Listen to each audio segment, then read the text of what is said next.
you seen from DJ just over the last week and a half since getting benched and the way he's responded? And yeah. No, I thought DJ. DJ's been the same.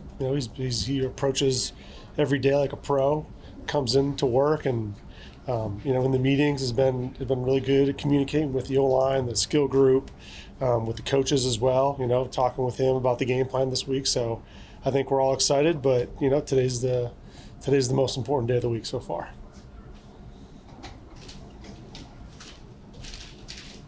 Tyrone Tracy's talked a lot about the transition from wide receiver and how he's really still learning as a runner.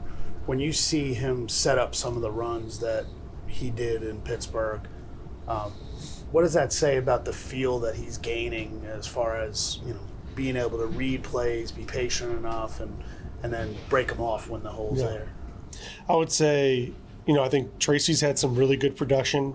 I think that's kudos to number one, the O-line. The O-line's done a really nice job, and Carm, and then JT and the running back group along with Tracy, getting the most out of it and maximizing those opportunities.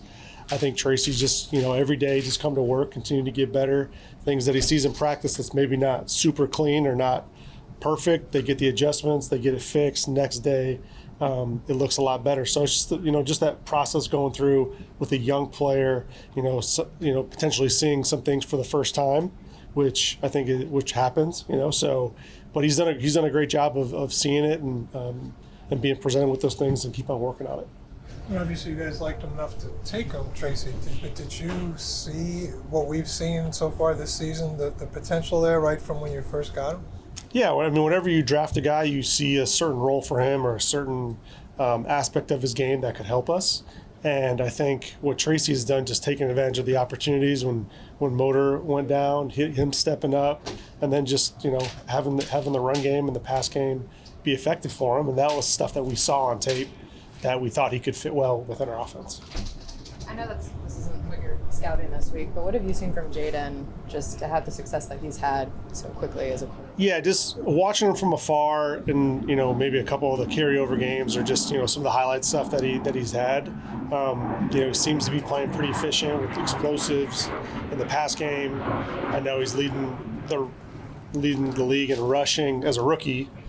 So I think he's having some production in the run and pass game, but I haven't watched a whole bunch of them, to be honest with you. Mike, is there a magic formula? We talk about throwing with anticipation for a quarterback, but obviously the defense can influence that. Mm-hmm. So is there a magic formula to kind of close the gap a little bit with throwing to a receiver and hitting him in stride?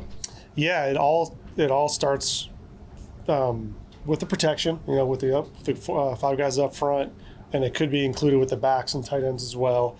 But then after that, from a quarterback standpoint, it's about your feet, the timing of your feet. It's about the route depths. We talk about the receiver room. So all that stuff's got to match up.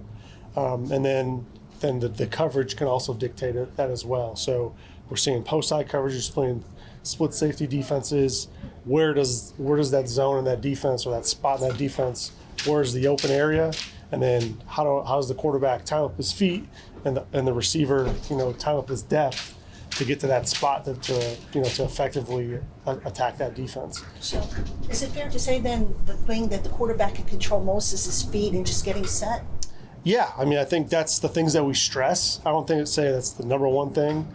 Eyes, snap counts, like things that can happen pre-snap can help you understand what's going to happen post-snap. So you can use all that information to your advantage. And then the fundamentals of your feet, your eye positioning, who you're looking at, and then timing it up with the demeanor of the receiver as well. So it's a lot of things. We work it every day, but that kind of happens time over time on any given play. When you look at Washington's defense, one of the guys who seems to be disruptive lately is this guy, Frankie Louvu. Is he somebody you have to account for? Absolutely. We remember him when he was in Carolina. He had a productive game against us a couple of years back, and he flies around. He flies around. He does a nice job in that defensive scheme, and you absolutely have to know where he's at.